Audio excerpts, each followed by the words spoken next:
근데 물론 이제 이렇게 말을 하는 저도 오락가락 하는 것 같기는 해요. 지금 이렇게 어떤 패배에 대한 두려움을 이야기하는 제가 사실 평소에 제일 많이 하는 말은 그냥 내가 해야 돼서 하는 거예요. 그냥 내 인생이니까 이게 내 삶의 일부라서 하는 거예요. 그리고 실제로 그런 것 같아요. 그쵸? 호날두 정신이랑 비슷한 거죠. 저는 이제 와서 제가 음악을 계속 할까에 대한 걱정을 안 해요. 제가 알아요. 저 이거 음악 못 내고 뭐 바빠가지고 몇 년 있다가 아씨 그래도 노래 하나 내고 싶은데 해서 돌아와서 낼 거야. 나는 내가 알아. 내가 아니라고서는 못 배길 사람인 걸 알아. 그리고 나는 뉴메탈이란 장르를 너무나도 좋아하고 사실 힙합도 좋아하지만 그리고 이렇게 떠드는 것도 비슷한 것 같아. 그게 방송이 될지는 모르겠는데 나는 이러나 저러나 아무튼 떠드는 일을, 그러니까 이야기를 만드는 일을 하면서 살 것 같아. 나는 지금 거의 14년째 이야기꾼으로 살고 있고 아마 앞으로도 그렇게 살 듯? 왜냐면 내가 이야기꾼이라서. 초밥 장인들한테 왜 초밥 만드세요? 라고 하면은 제가 초밥 만드는 사람이니까요 라고 대답하는 거랑 똑같은 것 같아요. 맞아요. 흥미도 적성도 있고요. 근데 지금 이렇게 상반되는 얘기를 했잖아요. 그냥 하는 거지 뭐랑 그럼에도 불안한 마음이 있는 거? 근데 이거는 어쩔 수가 없나 봐. 이게 아무리 이제 생활로서 살아간다고 하더라도 생계가 걸려있는 이상 걱정과 근심이 없을 수는 없더라. 그래, 지금 제가 이렇게 어떤 학습된 패배와 그런 것들에 대한 두려움을 얘기했지만 지금 이렇게 얘기하면서 다시 한번 스스로 마음을 다잡게 되는 것 같아요. 당연히 그거를 의식하면 두렵기는 한데 결국에 이게 나한테 진정한 생활로 남을 것이냐 아니면은 도전해본 돈벌이로 남을 것이냐는 그 질문 하나로 결정이 되는 것 같아요. 너 그래서 이거 없이 평생 살 수 있어? 그래서 안 할 거야? 라고 하면은 맨날 옆에서 음악하면서 징징대는 사람, 뭐 그림 그리면서 징징대는 사람, 뭐 이런 사람들한테 물어보면 다 똑같은 답 나옵니다. 한숨 한번 푹 쉬고 그건 아니지, 하긴 해야지. 저도 딱 그런 것 같아요. 지금 막 앞에서 뭐 두려움이 어쩌고 뭐 벽을 느끼고 어쩌고 했습니다만 솔직히 나 음악 평생 안 하고 살 수 있냐고? 아니 못해. 또 이렇게 이제 불같이 사랑하는 거 평생 안 하고 살 수 있냐고? 안 될걸. 이렇게 떠들고 사는 거 평생 안 하고 살 수 있냐고? 못하겠어 솔직히. 지금 제가 이제 사실 공간 운영하는 거 고민 초반에 한두 달 동안 좀 고민 되게 많이 했거든요. 하씨 이거 발 잘못 들였나? 그냥 빨리 접고 튀어야 되나? 그런데 이렇게 하면서 점점 낯익은 얼굴들이 늘어나고 그리고 인생 망할 정도의 적자는 안 보고 있다 보니까 그리고 고정된 공간이 있어서 할 수 있는 프로젝트들이 있고 자꾸 사람들이 찾아오고 나랑 새로운 인연들이 생기고 그러다 보니까 그냥 여기다 쓴 돈은 버린 셈 치고 그냥 본전 치기만 하면 평생 할 만하지 않을까? 약간 요런 생각을 하고 있어요. 그래서 진짜 감당 안 되는 거 아닌 이상 공간도 좀 평생 하고 싶어졌어. 솔직히 별로 걱정은 안 된 남의 입장으로 봤을 때 잘할 것 같아. 그 부분에서는 아마 이런 제 모습들을 아시는 거겠죠. 진심으로 하고 싶었던 것들을 하면서 살고 있다. 사실 생각해보면 그래. 정말 많은 음악하는 사람들이 꾸는 꿈이 그거예요. 음악만으로 먹고 살 수만 있으면 좋겠다. 그게 내 음악일 필요도 없고 그냥 음악 작업으로 먹고 살 수만 있으면 되겠다. 약간 요런 얘기들을 하거든요. 근데 사실 나는 어쨌든 간에 방송으로 먹고는 살고 있잖아. 그리고 그 돈을 퍼다가 딴 데다가 쓰고 있어서 그렇지 뭐 잘 살고 있잖아. 사실 이 정도면 나는 이미 제법 좀 잘 살고 있을지도 모르겠어. 그게 운이건 뭐건 간에. 합주실 만든다고요? 아, 음악인들의 꿈.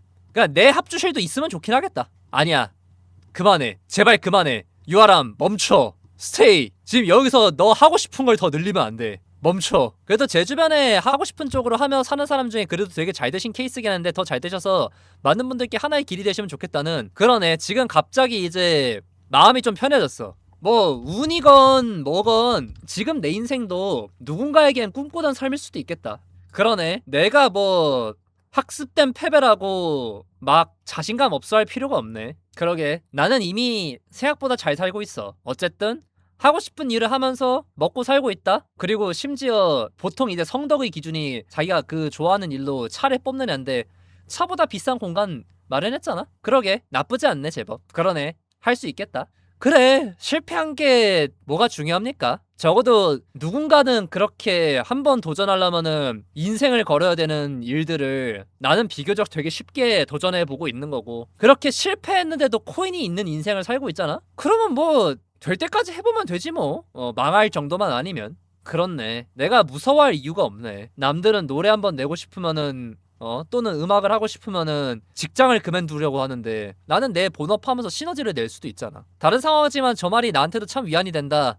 너무 다행입니다. 혹시 소개받으실 생각 있으십니까? 장발의 예술인 이상형인 사람이 있다는데 옆방에서 여자친구가 지금 제 방송 듣고 있어가지고요. 그렇게 됐습니다. 뒤로 따로 연락 달라는 거죠? 아, 이제 제 전화번호는 죄송합니다. 그래요. 이메일이라는 좋은 기능이 있답니다. 그래. 그리고 사실 내가 막 그렇게 학습된 실패라고 할 필요가 없다. 왜냐면은 제가 이제 여자친구한테 그 말을 좀 종종 해요. 내가 지금까지 겪어온 모든 고통이 너를 만나기 위함이었다고 생각하면 나는 납득하고 받아들일 수 있을 것 같다. 그러네. 내가 많이 잊고 있었네. 저는 이미 큰 승리를 거뒀네요. 내가 뭔가를 두려워할 필요가 없구나. 마음이 뭔가 따뜻해지는구만. 캬, 바로 메모. 미래 여친 두졌다 진짜. 그래요. 그런데 오히려 돌이켜보면 그런 것 같아요. 오늘 방제랑 바로 이어지는 이야기이기도 합니다. 내가 머리로 계산해서 도전하는 건 다 실패했고 우연히 하게 된 일은 잘 됐고, 그리고 정말 그냥 단 한치도 예상해 본 적 없는 사람과 가장 행복한 만남을 가지고 있어요. 그리고 그거는 어쩌면 가장 자연스러운 나다운 나였기 때문에 해낼 수 있었던 일인지도 모르겠어요. 제가 되게 좋아하는 가사가 하나 있어요. 넉살의 오르간이라는 노래가 있거든요. 코드 콘스트 노래에 넉살이 피처링한 곡인데, 내 지식을 끄는 무언가를 묻기엔 짧아. 그에 비해 내 감각은 날 감고도 남아. 참 곱씹으면 곱씹을수록 말도 안 되게 좋은 가사예요. 그러니까 사실 우리는 우리 머리로 생각하는 것보다 훨씬 대단한 사람들입니다. 근데 가짜는 머리로 자기가 좀 안다고 착각해서 자기 자신을 계속 컨트롤하고 어떤 이상향을 제시하고, 그리고 그거에 맞추지 못하는 자기 자신을 채찍질을 해요. 그런데 사실 뭔가에 부딪히면서 모든 사람이 느껴요. 이거는 못 느끼는 사람은 없어. 그런데 느꼈을 때 그것을 그냥 충동이라고 외면하거나 무시하는 사람들이 있고, 그런 본능적인 감각에 충실한 사람들이 있어요. 그런데 정말 열의 아홉은 그렇게 자기한테 감이 온 대로 행동했을 때 훨씬 좋은 성과를 낼 수 있다고 생각합니다. 왜냐면 내 머리가 아니라 내 몸이 아는 거거든. 내 지식이 아니라 내 감각이 아는 거거든. 막 우리가 이제 뭐 골프라든가 야구 배팅이라든가 이런 것들 할 때, 물론 이제 진짜 재능이고 똑똑한 사람들은 그냥 저거 보면 척척 배워요. 아, 저거 저렇게 하는 거구나. 근데 우리가 뭔가를 레슨 받을 때 그런 경험 해보신 분들 꼭, 야, 이런 경험 한 번씩 꼭 해보셨을 거야. 레슨에서 이렇게 하라고 가르쳐 주셔요. 그래서 막 따라해 보는데 영 손에 안 익어. 그런데 이런 것들이 좀 이제 반복 훈련이 되다가 야, 이거 이렇게 하면은 나는 더 좀 잘 맞을 것 같은데? 라고 해가지고 확 해보면은 그게 된다? 그러니까 저는 지식의 가치를 부정하는 게 아니에요. 지식은 다양한 가능성들, 다양한 길들을 일단 제시를 해주는 거지. 그런데 이렇게 딱 그 길들이 제시가 되고 한 번씩 이렇게 앞에 놓여있는 도구들 중, 그러니까 지팡이를 고르는 거랑 똑같은 거야. 마법 지팡이를 이제 수천 개를 쫙 깔아놓는 거야. 지식이라는 거는 그 지팡이들을 새로 사가지고 거기다 더 들이붓는 거지. 근데 거기서 이제 만져보다가 자기 손에 맞는 거를 고르면 되는 거야. 그냥 여기에 A등급 그 지팡이라고 적혀있다고 해서 이걸 고를 필요가 없는 게 아니라 C등급이라도 내 손에 맞으면 그걸 잡으면 되는 거야. 맞아. 깨닫는 순간들이 생긴다. 그리고 그 깨닫는 순간을 절대 놓치지 말아라. 맞아요. 당연히 기본적인 반복은 필요해. 원래 스포츠 선수들도 신인 때 또는 아마추어 때 운동을 제일 열심히 해요. 왜냐면 몸을 만드는 시간이 필요해서. 그런데 그 몸을 일정 수준 만들고 나면은 오히려 웨이트나 체력 운동이나 이런 것도 예전보다 덜 하는 사람들이 부지기수예요. 나 예전에 격투기 기자할 때 진짜 그 일주일에 한 30분 1시간 운동하는 사람들도 왕왕 있었어. 그냥 스파링만 좀 하는 거야, 깔짝이면서. 근데 세계대회 나가고 그러는 거야. 비슷한 표현으로 인류 계획의 3류 실행보다 3류 계획의 1류 실행이 더 결과 좋은. 맞아요. 그래서 매번 느낍니다. 그러니까 물론 사실 이게 뭐 절대적이지는 않아요. 그러니까 사실 이게 수행 능력이 좋은 사람들은 계획한 대로 다 해내기도 해. 근데 이거는 진짜 극소수만 가능하다고 생각합니다. 왜냐면 우리 대다수는 그렇게 똑똑하지가 않아요. 누구나 생각하는 대로 할 수 있으면 오타니 하고 다 일론 머스크 했지. 맞아, 운동에서 어깨 힘 빼라는 말이 확 체감되는 순간이 온다? 맞아요. 그래서 우리는 보통은 그런 지혜를 가지기 어렵고, 그러니까 우리의 본능, 이 가르치는 거에 충실해야 됩니다. 그리고 그렇게 눈에 보이는 대로 몸을 던지는 그 버릇을 들이면 야, 참 그게 있어. 안 되는 각도 진짜 빠르고 확실하게 박으면 되는 각이 될 때가 있다? 이거는 우리 리그 오브 레전드가 익숙한 저희 시청층에서는 T1을 떠올리시는 분들이 많겠죠. 맞아요. 왜냐면 손은 머리보다 빠르거든요. 그러니까 손은 눈보다 빠른 거야. 눈으로 보고 판단해서 행동하려고 하는 그 버릇을 버리고 나면 반사신경은 눈보다 빠르다는 걸 알게 되죠. 맞아요. 그리고 방어가 공격보다 어려운 이유고, 생각하면 늦어. 받고 생각하는 거야. 그래서 오늘 방제가 Perfection is not about control 이잖아요. 이게 이제 제가 유일하게 팬이라고 말하는 영화 감독 데런 에로노프스키의 이 블랙스완에 나오는 대사거든요. 사실 이 작품을 관통하는 대사기도 해요. 여기서 이제 그 주인공이 정말 착하고 모범생이에요. 그래서 이제 백조를 연기하는 건 너무 잘해. 착한 역할, 깔끔한 역할 너무 잘해. 그런데 정말 치명적인 매력으로 모두를 홀려야 되는 흑조를 동시에 연기시키려고 하니까 안 어울리는 거야. 그래서 여기 그 발레단 단장이 얘기해요. 너희 스킬의 테크닉에 대해서 의심한 적은 없다. 근데 너는 자유롭지 못하다. 그래서 이 주인공이 뒤로 갈수록 점점 이제 마약에도 손대고 자기 욕망에 충실한 장면들이 나오다가 마지막에 진짜 날아오르거든요. 문자 그대로. 그 순간 진짜 와 소리가 나오더라. 그래서 저는 사실 완벽이란 단어가 정말 오해를 많이 받고 있다고 생각합니다. 아니 해피엔딩인 거 맞나? 난 해피엔딩이라고는 안 했어. 감탄이 나온다 그랬지. 그러니까 이제 그 블랙스완은 위플래시 같은 겁니다. 이제 위플래시 맹렬한 스승이 천재 제자를 만개시키는 해피엔딩 아닙니까? 아 그럼 위플래시는 해피엔딩이지. 농담입니다 당연히. 근데 어쨌든 위플래시 주인공도 완벽해졌죠. 난 지금 그 완벽을 얘기하는 거야. 사실 그래. 그러니까 완벽이란 단어는, 그러니까 perfection은 correct한 게 중요하지 않습니다. 점수 100점 맞는 게 완벽이 아니야. 오히려 리얼에 가깝습니다. 요즘 배우들한테 공통적으로 많이 공유되는 연기 지론이 뭔 줄 아십니까? 캐릭터를 완벽하게 이해하려고 하지 마라. 왜냐면 너가 캐릭터를 완벽하게 이해하는 순간 너는 그 완벽하게 이해한 대로 따라하려고 한다. 그러면 사람들은 그게 연기인 걸 알아본다. 그 캐릭터랑 너랑 닮은 모습을 찾아내서 그 부분의 너로서, 그 모습의 너로서 그냥 살아라. 그래서 너가 느끼는 대로 반응하고 너가 느끼는 대로 말해라. 그리고 그게 진짜 좋은 연기다. 사실 정답에 가까운 연기는 정해져 있을 거예요. 분명히. 그런데 그거를 따라하면은 이미 완벽하지가 않죠. 왜냐면 너는 절대 그 사람이 못 되기 때문에. 예를 들어서 이제 지금 이별 위기인 연인에게 사랑해 라는 대사를 치는 대본이 있다 쳐요. 일반적으로 이별 위기인 사람에게 사랑해 라고 말한다고 하면은 되게 뭔가 간절하고 애절해야 될 것 같다 라고 생각할 수 있잖아요. 그냥 그게 일반적이고 안전한 연기일 순 있죠. 그런데 딱 현장에 가봤는데 솔직히 나 저 배우 그 마음에 들지도 않고 그런 마음이 안 생겨. 그래서 그런 의무감 때문에 해야 되는 말일 것 같아. 그래서 사랑해 라고 했다 칩시다. 그러면은 심지어 이제 대본에 있는 그 맥락과 좀 다르다고 하더라도 감독은 오케이를 때릴 거야. 왜? 완벽했거든. 완벽하게 그 캐릭터였거든. 박보영님도 과속 스캔들에서 자기가 해석한 대로 연기했더니 감독님도 대본을 아예 바꾸셨잖아. 맞아. 그래서 그런 경우가 왕왕 있어요. 배우의 연기 때문에 대본이 바뀌는 경우가 있습니다. 그리고 이런 거를 아예 자기 그 작법 스타일로 체화한 사람이 홍상수. 등불이 있네? 지금 등불을 보니까 이거 생각이 난다. 너 이런 감정을 했어? 그래? 그러면 요렇게 스토리를 짜봐야겠네? 아, 네, 맞아요. 감독이 배우한테 맞추는 경우 있어요. 물론 진짜 물론 모두가 그런 건 아니에요.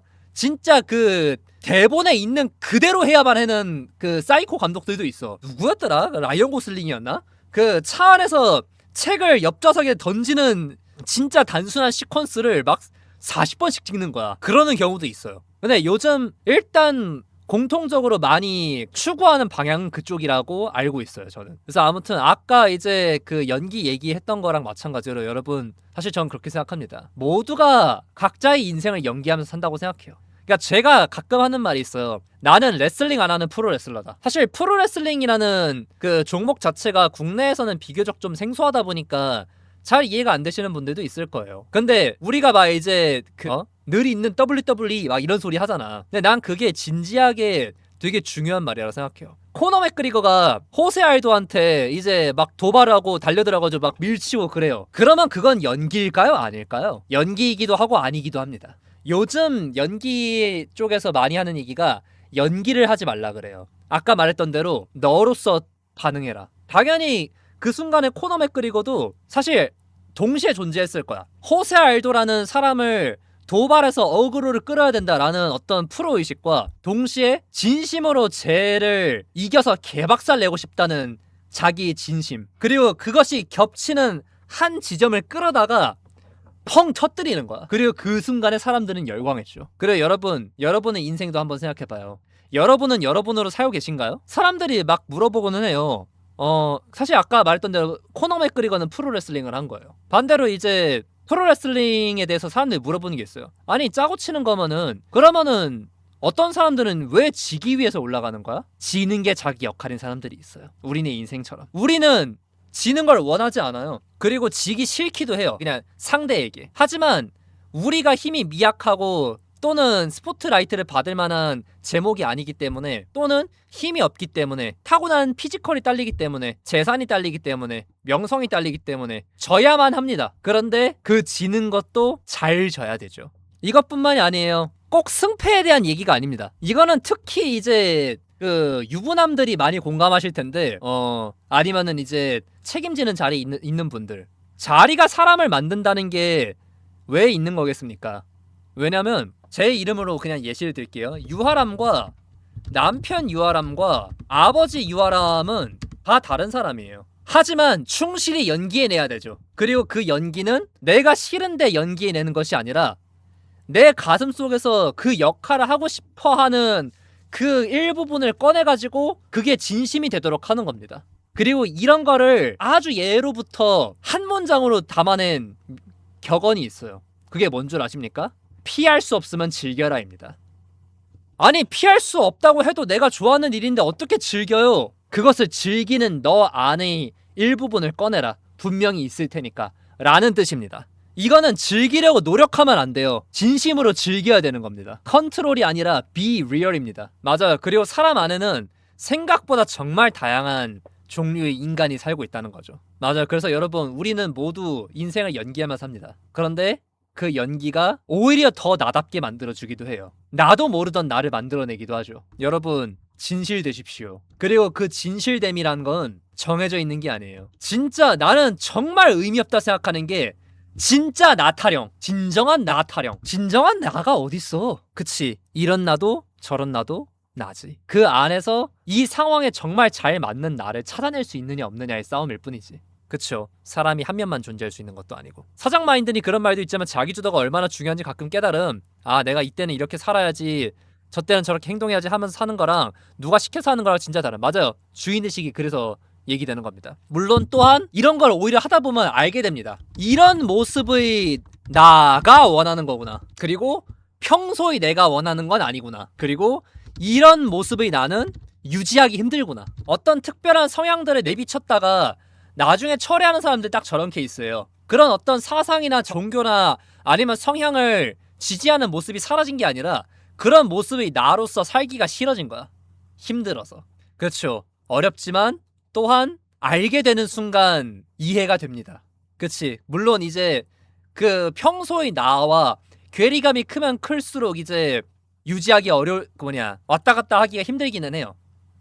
그래서 실제로 알켈리가 갱스터와 목사 캐릭터를 동시에 연기하다 보니까 거기서 오는 괴리 때문에 나중에 뭔가 사고가 크게 터진 케이스고. 맞아요. 그리고 이런 모습의 나가 평소의 나보다 더 커져버렸다 보니까 거기에 잡아먹힌 사람도 있고, 거기에 잡아먹혔다 보니까 그게 싫어가지고 다 내팽개치고 일상으로 돌아간 사람들도 있고. 정말 다양한 케이스가 있지만 다 가능합니다. 여러분은 생각보다도 많은 가능성을 가지고 있습니다. 그러니까 진실이 되십시오. 본인의 감각에 충실하고 본인의 감각을 계속 열어두십시오. 그리고 열려고 끊임없이 자극하십시오. 구원은 그 안에 있습니다.